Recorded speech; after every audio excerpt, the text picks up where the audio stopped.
ఇచ్చిందండి? నీకిమ్మని మనీషా ఇచ్చింది. మనీషానా? అదే వద్దే. అది సేల్స్ గర్ల్. దానికి నేనెలా తెలుసు? పర్స్ లో ఫోటో చూసింది. మీ పర్స్ అదెందుకు చూసింది? ఆఫీస్ ఫైల్స్ కొంటూ డబ్బు ఇవ్వడానికి పర్స్ తీశాను, అది చూసింది. అంతే కదరా? అంతే. ఎవరిని అడిగితే మా ఆవిడని చెప్పాను. ఈ చీర ఇచ్చేసింది. బాగుందా? చాలా బాగుంది. అవును, మీకోసం తెచ్చుకోలేదా? మళ్ళీ వచ్చేటప్పుడు తెచ్చుకుందామని సెలెక్ట్ చేసి అక్కడే పెట్టొచ్చా. ఏమిటది? మేకపిల్ల. బుద్దుగా చాలా బాగుంటుంది. ఎంత బాగుంటే మాత్రం కుక్క పిల్ల అయితే తెచ్చుకుని పెంచుకోవచ్చు. అసహ్యంగా మేక పిల్ల ఎందుకు? ఏమిటివి? వెంట్రుకలు. ఇవి ఆడపిల్ల వెంట్రుకలు. మీ బ్రష్ లోకి ఎలా వచ్చాయి? అది గెస్ట్ హౌస్ లో నేను లేనప్పుడు పని మనిషి తల్లుకుని ఉంటుంది. పని మనిషా? ఎంత వయసు ఉంటుంది? 17-18 years ఉంటాయి. 17, 18 ఏళ్ళ? జోకులు నువ్వు. సీత నిజం అనుకోదు. ఆ అమ్మాయికి 70-80 ఉంటాయి సీత. 70-80 ఏళ్ళుంటే ఆ అమ్మాయి ఎలా అవుతుంది? అవును, అమ్మాయి ఎలా అవుతుంది? అమ్మమ్మ అవుతుంది. బాగా ముసలావిడ కదా భయ్యా. ముసలావిడైతే వెంట్రుకలు తెల్లగా ఉండాలి కానీ నల్లగా ఎందుకున్నాయి? అది అక్కడ ఆడవాళ్ళకి చిన్నప్పుడు తెల్లగాను, పెద్దయ్యాక నల్లగా ఉంటాయి. అంటే చలి కదా, క్లైమేట్ డిఫరెన్స్. అవునరా, ఇంత నుంచి కాఫీ తాగా? నేపాల్లో తాగాం. అయ్యో మర్చిపోయాను, ఉండండి తెస్తాను. ఓరి నాయను, చిన్న వెంట్రుకు చూసే ఇంత ఇంట్రాగేట్ చేసింది. ఈగ లాగితే డొంకంతా కదలటం అంటే ఇదే. వెంట్రుక వాసులో తప్పిపోయింది, ప్రమాదం. తొందరపడి మనిషి సంగతి చెప్పలేదు. మీరు ఊరు వెళ్ళిన దగ్గర నుంచి ఒకటే టెన్షన్. దేనికి? ఆ ఎల్ఐసి సుబ్బారావులో మీరు నాకు ద్రోహం చేస్తారేమోనని. వాడేం చేశాడు? బ్రాంచ్ ఆఫీస్ కి వెళ్తున్నానని నెలకు 5 సార్లు వైజాగ్ వెళ్తున్నట్ట. వాళ్ళ ఆవిడ కనుమారం వచ్చి ఆరా తీస్తే అక్కడ సెకండ్ సెటప్ పెట్టాడని తెలిసిందట. వాళ్ళ ఆవిడ ఏం చేసింది? ఊరుకుందా? ఎందుకు ఊరుకుంటుంది? కాఫీలో విషం కలిపిచ్చేసింది. ఏమైంది? వాడు బతికాడా చచ్చాడా? దెబ్బకి చచ్చాడు. ఆ మాత్రం దానికి భర్తను చంపడం పాపం కదా సీత. మహాపాపం. అదే నేనైతే అలా చేసేదాన్ని కాదు. ఏం చేసేదానివి? ఆ విషయం నేనే తాగి చచ్చిపోయేదాన్ని. సీత, అంత పని చేయకు. చిచి, నేనెందుకు చేస్తానండి? మీ గురించి నాకు తెలీదు. మీరు శ్రీరాముడు లాంటి వారు. నీ నమ్మకమే నిన్ను కాపాడాలమ్మా. మనీషా గురించి తెలిస్తే సీత నిజంగానే చచ్చిపోతున్నావురా? నిజమే భయ్యా, ఈ విషయం అప్పుడే చెప్పొద్దు. భయ్యా, ఎందుకైనా మంచిది కాఫీలు టీలు తాగేటప్పుడు కొంచెం టెస్ట్ చేసుకో. Next question. అన్నయ్య, మా ఆయన నాతో సఖ్యంగా ఉండటం లేదు.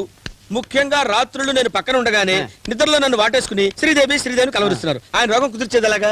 చూడు చెల్లెమ్మ, నువ్వు మీ ఆయన్ని వాటేసుకుని బోనీ కపూర్ అని కలవరించు. బావగారు రోగం కుదురుతుంది. నెక్స్ట్ ఫోన్ చూడు. హలో, నేను మనీషాని, నేపాల్ నుంచి మాట్లాడుతున్నాను. మనీషా, తెలుగు చాలా బాగా మాట్లాడుతున్నావే. మీ అనకాపల్లి నాయుడు దగ్గర నేర్చుకున్నాను. Very good. ఏంటి విశేషాలు? ఆయన ఫోన్ నంబర్ కావాలి.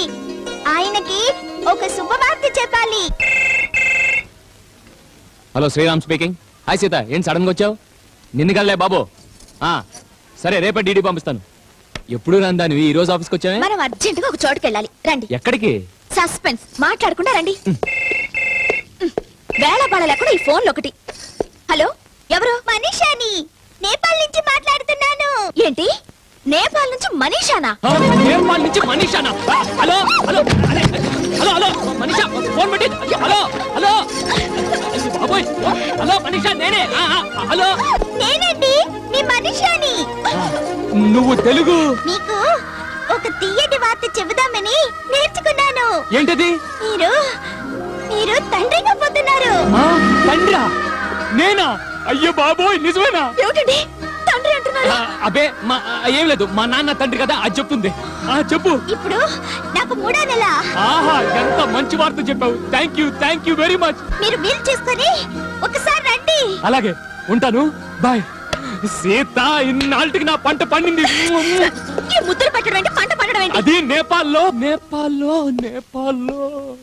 చెప్పండి, ఎవరా పిల్ల? పిల్లెవరు? ఇప్పుడు మీతో ఫోన్ లో మాట్లాడిన పిల్ల. అది ముందు మాట్లాడింది టెలిఫోన్ ఆపరేటర్, ఆ తర్వాత మాట్లాడింది బ్రాంచ్ మేనేజర్. బ్రాంచ్ మేనేజర్ అయితే ముద్దులేంటి? అది ఓ గుడ్ న్యూస్ చెప్పాడులే. ఏమిటది? నా రెండో పెళ్ళానికి 3వ నెల. రెండో పెళ్ళానికి 3వ నెల? రెండో పెళ్ళాం అంటే నేపాల్ బ్రాంచ్. మొదటి పెళ్ళం ఈ ఆఫీస్ అయితే రెండో పెళ్ళం ఆఫీస్ అన్నమాట. నేను అక్కడ బ్రాంచ్ స్టార్ట్ చేసి 3 నెలలు అయింది కదా, అందుకే 3వ నెల అన్నాను. ఈ 3 నెలల్లో అది బ్రహ్మాండంగా డెవలప్ అయిపోయింది. అంత స్పీడ్ గా ఈ హెడ్ ఆఫీస్ డెవలప్ కాలేదే మరి? ఇక్కడ డెవలప్మెంట్ లేదనేగా అక్కడ బ్రాంచ్ మీద కాన్సన్ట్రేట్ చేసింది. మీ హస్తవాసి మంచిదిలేండి, రండి వెళదాం. భయ్యా, ఏంట్రా? ఏంటా గుసగుసలు వినిపించేటట్టు చెప్పు. అదే భయ్యా ఫోను. అంటే ఆ, మ్యా, కిలికిలి, రింగ్ రింగ్ రింగ్, నేపాల్ ఓ నువ్వు చెప్పేది నేపాల్ ఫోన్ గురించా? నేపాల్ ఫోన్ గురించి నీకెలా తెలిసింది వదినా? నేనేగా ముందు మాట్లాడడానికి ఇచ్చింది. ఏంటి నువ్వు మాట్లాడిచ్చావా?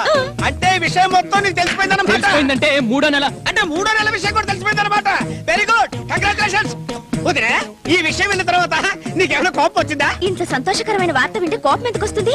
ఆయన శ్రమ ఫలించినందుకు నాకెంత ఆనందంగా ఉంది. ఆహా, ఎప్పుడో రక్త సంబంధం సినిమాలో సావిత్రి తర్వాత ఇంత పవర్ఫుల్ డైలాగ్ చెప్పింది నువ్వే వదినా. Really you are great. అనవసరంగా ఈ 3 నెలలు మేము ఎంత టెన్షన్ పడిపోయామో తెలుసా? భయ్యా అయితే మరీ వరి అయిపోయాడు. నేను ఎప్పుడో చెప్పాను వదిన ఏమనుకోదు, ఆ విషయం చెప్పేసేయని. భయ్యా ఇంకా ఆలస్యం చేయకుండా నేపాల్ వెళ్ళి తెచ్చేసా. వేదవ కార్టూన్లు నువ్వు ఆఫీస్ నెల నేను తీసుకొస్తా. తీసుకురమ్మంటే ఆఫీసర్ కాదు. మరేంటి మనిషి గురించి తనకేం చెప్పలేదు, తనకేం తెలీదు, నోరు మూసుక. అదనమాట ఆఫీస్ గురించి చెప్పేసరికి తెగ ఆనందపడిపోతుంది సీత. అంతేగా మరి. జనరల్ గా లేడీస్ ఏంటంటే ఆఫీస్ పని అంటే ఓవర్ యాంగ్జైటీలో తెగ ఆనందపడిపోతుంటారు.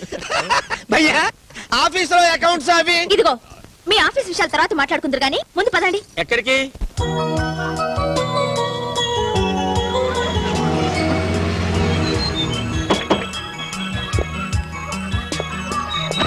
దేవుడు సీత ఇక్కడికి తీసుకొచ్చావు. గొప్పదీసి మన ఇద్దరిని అనాథ శరణాల్లో చేస్తుందేమో. ఛ, ఏం కాదు రండి చెప్తాను.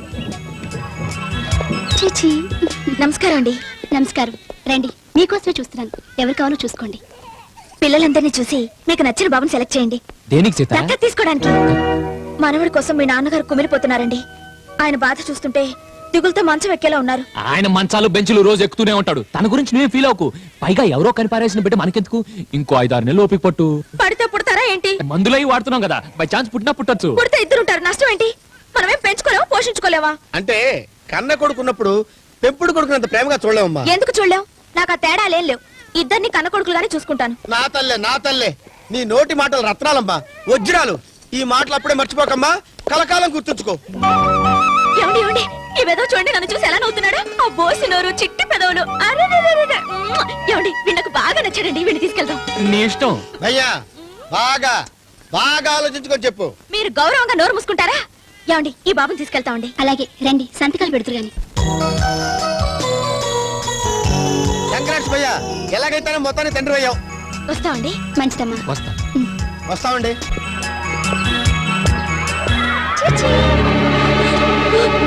అమ్మా అమ్మా, ఈ బిడ్డ నా బిడ్డమ్మా. నా బిడ్డను దూరం చేయకండి అమ్మా. నా బిడ్డ నాకు ఇచ్చేయండి అమ్మా. అదేమిటి, ఆ రోజు పెంచలేదని వదిలి వెళ్ళాం, మళ్ళీ ఇప్పుడు కావాలంటే ఎలా? వాళ్ళు దత్తత తీసుకున్నారు. అంత మాట అనకండి అమ్మా. వాడిని వదిలిపెట్టి బతకలేకపోతున్నాను, వాడిని మర్చిపోలేకపోతున్నాను. ఏ కూలో నాలు చేసుకుని వాడిని పోషించుకుంటానమ్మా. నా బాబు నాకు ఇచ్చేయండి అమ్మా. అమ్మ నీ కాళ్ళకు దండ పెడతానమ్మా. నా కొడుకు తీసుకెళ్ళకమ్మా. నా కొడుకు నాకు ఇచ్చేయమ్మా. నా కొడుకు నాకు ఇచ్చేయమ్మా. ఇవ్వమ్మా.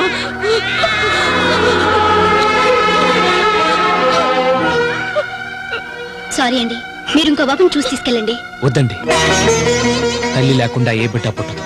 ఏ బిడ్డను తీసుకెళ్ళినా ఇదే సమస్య వస్తుంది. ఏమండి? అవును సీత, 10 నిమిషాలు ఎత్తుకున్న బిడ్డ దూరం అయిపోతేనే ఇంత బాధపడుతున్నావే. మరో బిడ్డను తీసుకెళ్ళి ఓ 10 ఏళ్ళు పెంచాక ఆ బిడ్డ తల్లిదండ్రులు వచ్చి మా బిడ్డని మాకు ఇచ్చేసామని తీసుకెళ్లిపోతే తట్టుకోగలవా? భరించగలవా? ఒక 5-6 నెలలు ఆగు. శాశ్వతంగా మన దగ్గరుండే బిడ్డను తెచ్చి నీ చేతిలో పెడతాను. శాశ్వతంగా మన దగ్గర ఉండే బిడ్డ మనకి ఎక్కడ దొరుకుతుంది భయ్యా? మనిషాకు పుట్టబోయే బిడ్డను తీసుకొచ్చి సీతను తల్లించేస్తాను. భయ్యా అవునరా, ముందు నా బిడ్డను సీతకు దగ్గర చేస్తాను. ఆ తర్వాత మెల్లగా సీతను కన్విన్స్ చేసి మనిషాన్ని కూడా ఇంటికి తీసుకొస్తాను. అలాగే భయ్యా, ఒకసారి వెళ్ళి మనిషిని చూసి రాకూడదు? రేపే వెళ్తాను.